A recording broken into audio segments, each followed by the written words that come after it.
Alright guys, welcome back into another PGA DFS video. In this video we're going to be going over the RBC Heritage Picks, but as always I do like to do that quick recap of the previous week. So it was a pretty fun tournament. I mean, honestly, that was one of the best tournaments we're going to get in a while. Field strength and just how it ended, it was pretty awesome. It was weird though. My favorite player on tour right now is Xander, and I was cheering against him. On 17 I was pumped up that he missed that putt because I had Colin Morikawa as the top 10 play. Then I actually had Daniel Berger, and I had Daniel Berger on the betting card this week. I highlighted like 7 players.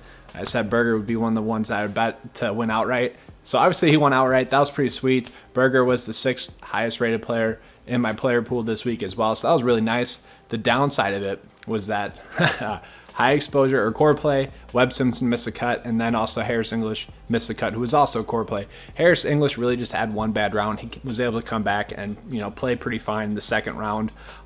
He finished T68. Webb Simpson, he was high owned for a reason. He was the most owned player in the slate. Harris English was the top 5 owned.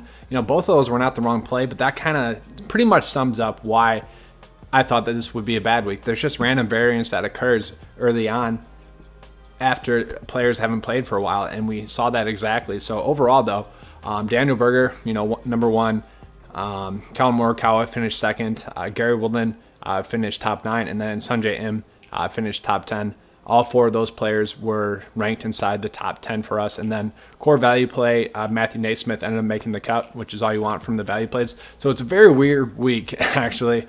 But overall, really not bad. I think one of the separation points for 9 to 5, other than the value plays, is also we tell you, when you should attack a slate or when you should kind of, hold off a little bit.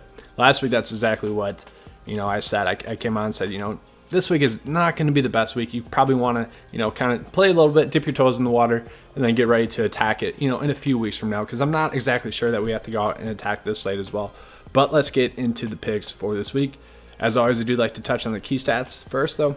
So we're going to be looking at driving accuracy. We did that last week as well, and we saw that the stats last week were pretty accurate. This tournament is like last week's tournament, just like on steroids, I guess. You really do need to hit the fairway. It's very penalizing if you don't. They're narrow fairways. Greens and regulation, it's one of the hardest courses to hit the greens. So greens and regulation, we're going to be looking at. Bogey avoidance, I do think that's going to be a good stat for us to look at as well. Pretty much, if a guy's not making bogeys and he's making a few more birdies, I think that's going to suit them better to make the cut. And that's why I'm looking at it, just to try to get 6 for 6 players across the cut line. So I think bogey avoidance is going to be good. I always look at ball striking and total driving. If you're just going to select 4, I would look at ball striking instead, but you do need to keep that ball in the fairway.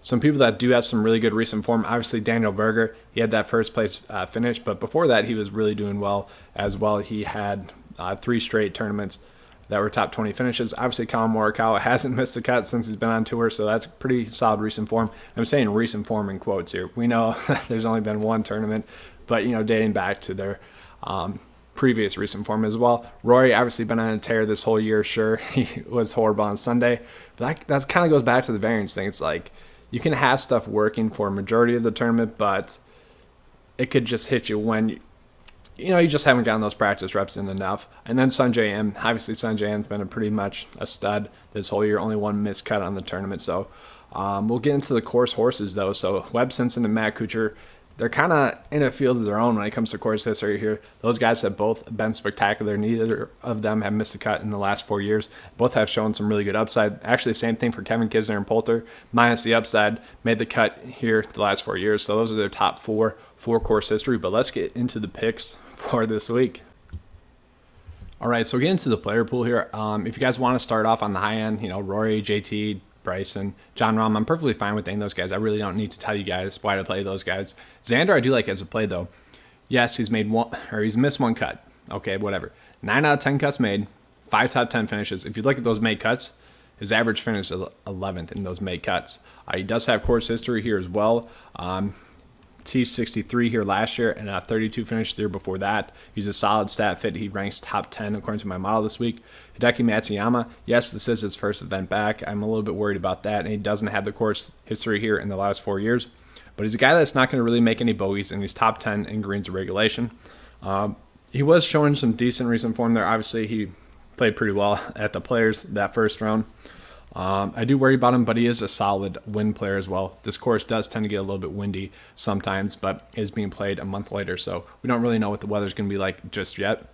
I do like Webb Simpson again this year. He finished 16th, 5th, and 11th the last 3 years, and then had a made cut the year before that. He's still a top 5 stat fit. He's still a guy that we're going to be rolling with. He's not going to lose strokes putting again. He's one of the strongest putters on the tour. He just had a bad week putting, and I think that's going to come back. He's going to be able to figure it out. I feel like putting is one of the easier things to figure out. It's just a small adjustment. I think he'll be able to figure that out and come back and have a good week. Daniel Berger. So normally we do not like to play a player after they won a tournament, the week prior. There's something about the mentality. They're just not in it as much. But this is a different year. It's not a normal year. He had, 2.5 months to kind of mentally do whatever you want. I think he's going to be geared and ready to go this week. He finished 33rd here last year. He's a top 10 stat fit. He's 5th in total driving, 16th in ball striking, and then he's also top 50 in all the other stats that we're looking at this week. So I think Daniel Berger is going to be a strong price or play at that price point. Yes, he did get priced up like 1,000 more, but he's still not a bad play. Gary Woodland I like as well. I was pretty much shocked at his price point this week. Sure, he doesn't have the course history here in the last 4 years, but he's first in total driving, first in ball striking once again. He's been really stellar this year as well. If you look, he has 6 top 10s, and the recent form prior to break was there as well. Gary Woodland's a guy that doesn't really make bogeys as well. He's top 5 in bogey avoidance. He ranks out really well in my model. He's the top 5 according to my model this week. Matt Kuchar is a pretty interesting one. So a 2nd, a 23rd, an 11th, and a 9th finish here in the last 4 years. Now his total driving and ball striking has not been there. He really could not hit a fairway last week, and if he continues to do that this week, he's not going to have a good week. But I feel like he's just going to figure out this is a course that he's played it well at before, and typically he does well at courses that he's played at before. It's not too high of a price point as well where it's going to really hurt you. And then Terrell Hatton, he's a pretty interesting play. He's one of the most interesting plays on the slate, mostly because of his price point and his small sample size and what he's done. Obviously, those finishes have been spectacular. His average finish on tour is around 7th in those 4 starts, but that's exactly what it is. It's only 4 starts. That's a small sample size. And the data that we got on him from prior to, the postponed season, it's from that small sample size, but those stats were really elite. He'd be a top 4 stat fit in the field this week. I do like him as a GPP play. He has a miscut and a 29th finish here and 2-year start here. Billy Horschel's pretty cookie cutter here. He's a guy that's typically a cut maker as is. He's made 3 out of 4 cuts here as well. He's a top 20 stat fit according to my model this week. He's just a guy that you'd play at 7.7K and be like, hey, this guy's going to make the cut. That's perfectly fine. Kevin Kisner already mentioned those two. They're both kind of played well last week. Poulter's kind of been on a quiet roll. And they both had good course history, so I'm perfectly fine with either of those plays. Joel Dahman, I'm fine with him. He had a 16th finish here last year. He's quietly been putting together some really nice starts on the season. He's not the best stat fit, but this is a course where you can club down, and he's typically a guy that can put the ball where he wants to, so I don't mind him as a play. I really think we can go back to the well with Harris English. I touched on it a little bit. He had a bad first round, and then he came back and had a solid second round. Missed the cut by 1 stroke. He's made the cut here the last 2 years with 25th finish and a 32nd finish. He's still top 20 in total driving, ball striking, strokes gained total, total putting, bogey avoidance, greens and regulation. The only one he kind of is iffy about is driving accuracy, where he ranks 70th at that. But I think he's going to be able to come back. He's going to bounce back fine this week. I do like the price point there with him again this week. Scott Piercy's kind of an interesting one. He does have good course history. 2 top 20 finishes here in the last 2 years. No course history before that. He's kind of been grinding out made cuts this year. He's not the best stat fit like he was last year. I believe I recommended him last year. He was really popping stat fit wise, but I do think that at that price point, he's going to be a fine play. Getting to the value plays, we're going to go down to Chasen Hadley. So he's had a miscut, a 7th, and a miscut here. And, he's an okay stat fit. He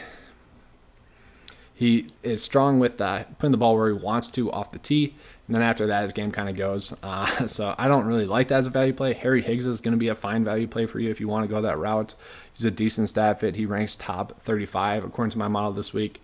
Then Matthew Naismith, I like him once again this week. He is going to be a top 10 stat fit in the field this week, which really is shocking to me that he actually got a price decrease from last week. So Matthew Naismith, yeah, he doesn't have course history. And if you're looking for someone that has course history, you can go with the next guy I'm going to mention here, but Matthew Naismith at that price point, perfectly fine with the value play, just making the cut. And 6.6K for a made cut, I'll take that any day. But Doc Redman, he made the cut at this event 2 years ago with I believe it was T30 finish. So Doc Redman's a decent stat fit. The only thing he really is poor at is putting.